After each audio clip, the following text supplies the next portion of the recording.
जोहार, मेरा नाम है सुभाष शेखर और आप देख रहे हैं लोकल खबर।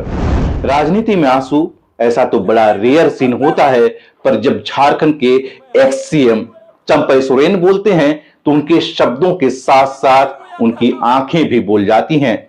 और इस बार घाटशिला के मैदान में चुनाव प्रचार के आखिरी दिन चंपई के आंसू फिर बह निकले।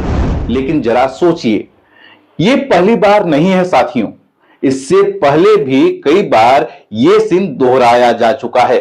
घाटशिला उपचुनाव का आखिरी दिन था। मीडिया को संबोधित कर रहे थे चंपई सोरेन और सामने सवाल हेमंत सोरेन का वो बयान जिसमें उन्होंने चंपई को बैल कह दिया था। आज जो प्रत्याशी आपको भारतीय जनता पार्टी का दिखता है ना, वो कौन है? ये वो ऐसा बैल है जो खाया पिया झारखंड मुक्ति मोर्चा का, मोटा ताजा हो गया झारखंड मुक्ति मोर्चा में और हल जोतने चला गया भाजपा का खेत में। सवाल उठा, मन खिन्न हुआ और आंखों से झर-झर आंसू बह निकले। तो उस समय लंबा झारखंड आंदोलन इस क्षेत्र में हो रहा था, जिसमें हम भी एक आंदोलनकारी हूँ। हम भी जंगल में सोए हैं। हमारा बाल बच्चा को भी हमारा घर जो कुर्की होता था, तो हमारा बाल बच्चे जो बाबूलाल सोरेन हो, चाहे हमारा उकील सोरेन हो, चाहे बाबूलनाथ सोरेन, चाहे आकाश सोरेन, चटाई में सोता था। कुर्की होता था, खटिया फटा कुछ नहीं रहता था। ये चीज हम भी देखे हैं। और ये जो आज सत्ता का नशा से जो आज हम जैसा एक झारखंड आंदोलन का योद्धा का परिवार को बैल बोल के संबोधित किया। ये लोग कहता है जेएमएम का उपजाऊ खा के मोटा हो गया और भाजपा का खेत को जोत रहा है। हम उसको पूछना चाहते हैं। पत्रकारों के बीच एक पल के लिए खामोशी छा गई।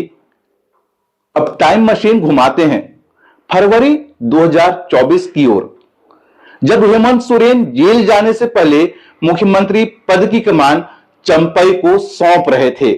वो पल पब्लिक में नहीं था, लेकिन बाद में खुद चंपई ने बताया था। आज हमको इस तरह से रोला दिया। उस दिन पूरा विधायक दल के बीच में कांग्रेस का था, जेएमएम का था, आरजेडी का था। जिस समय हमको अपमान किया, हमारा 3 दिन का हमारा कार्यक्रम को होल्ड कर दिया। चीफ सेक्रेटरी को बोल दिया कि उसको तो हम लोग खाली चेयर देखने के लिए रखा था, सारा कार्यक्रम को होल्ड कर दो। उस समय आंसू मेरा गिरा। विधायक दल के बीच में हम आंसू गिरा। और उसी दिन हम कहा कि चंपई सोरेन कोई थोपा हुआ नेता नहीं है, ये आंदोलन से उपजा हुआ नेता हूं। हम आज से बाद हम नया अध्याय शुरू करेंगे। उस दिन मेरा दिल इतना रोया, आंसू से ऐसा गिर रहा था, आंसू हम रुक नहीं पा रहा था। जो व्यक्ति जंगल में रहता था, मेरा बच्चा चटाई में सोता था, उस समय हम नहीं रोया था। उस दिन नहीं रोया था हम, लेकिन जो अपमान किया ना उस दिन, हम दिल हिल गया। मेरा आंसू नहीं रुक पा रहा था, आज भी नहीं रुक पा रहा था। क्या किया था हम? यानी पहली बार नहीं, भावना पुरानी है। अगस्त 2025 झारखंड के गुरुजी शिबू सोरेन का पार्थिव शरीर सामने था। पूरा राज्य शोक में डूबा था और चंपई सोरेन, जो हमेशा सधे और शांत दिखते हैं, वो भी उस दिन टूट गए, फूट फूट कर रोए। वो वीडियो सोशल मीडिया पर खूब चला। लोग बोले, नेता नहीं बेटा रो रहा है। अब आते हैं नवंबर 2025 पर।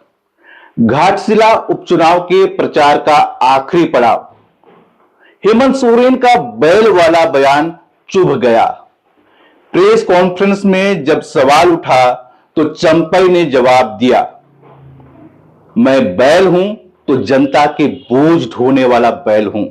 फिर वहीं आंखों से आंसू गिर पड़े। वो सीन वायरल हो गया। अपना सोच विचार करके कोई किसी का हम सिफारिश करने नहीं बोला है, लेकिन आज वहाँ सोच विचार करके आदिवासी का हित में, आदिवासी परिवार जो योद्धा है, समाज को बचाने के लिए हमारा परिवार हर समय लड़ते हैं, यहाँ का जमीन बचाने के लिए हर समय आवाज उठाते हैं। हम सही समझ लिए आज देश का प्रधानमंत्री और अमित शाह यही आदिवासी का सुरक्षा, आदिवासी का समाज, आदिवासी का जमीन, आदिवासी का बेटी का इज्जत बचाने के लिए हमारा जो लड़ाई चल रहा है, यही सम्मान किया है शायद भारतीय जनता पार्टी का, देश का प्रधानमंत्री, देश का गृह मंत्री। पर असल में वो आंसू सिर्फ अपमान के नहीं थे, वो थे राजनीति के, जो अब बहुत भावुक हो चुकी है। 3 मौके, 3 बार आंखें नम और 3 कहानियां एक इंसान की, जो नेता से पहले एक भावनात्मक शख्स है। चंपई सोरेन के ये आंसू शायद राजनीति में कमजोरी न हो, बल्कि उस दिल का सबूत हो जो अब भी सच्चाई से धड़कता है। अब लोग पूछ रहे हैं, नेता क्यों रो रहा है? अब सवाल यह होना चाहिए, राजनीति में अब रोता कौन है? क्योंकि आजकल तो आंखों में सिर्फ वोट दिखते हैं, आंसू नहीं। यह पूरा विश्लेषण आपको कैसा लगा, कमेंट में जरूर बताइएगा। जोहार। भाजपा बोलने से घबराते थे, आज हर गांव में, हम जिस गांव में जाते हैं आदिवासी गांव में, उसी गांव में मादल धमसा बाज करके स्वागत हमको करता है। हमको दिल उसी में खुश हो गया कि मेरा लड़ाई सही जा रहा है। ये सरकार नहीं तो जब सिद्धू कंडू वंशों को भी लाठीचार्ज किया, नागरी को जबरन कब्जा किया, यदि हम नहीं रहता तो आज नागरी का आदिवासी लोग भूमिहीन न जाता। जो कांद्रा सेंट्रल जो आज हमारा सन्ना का जो सीरम टोली बोला, ये सरकार आदिवासी का पुकार, आदिवासी का दिल का आवाज को ठुकरा करके जबरन वहाँ पर फ्लाईओवर उद्घाटन कर दिया। ये सरकार आदिवासी विरोधी है।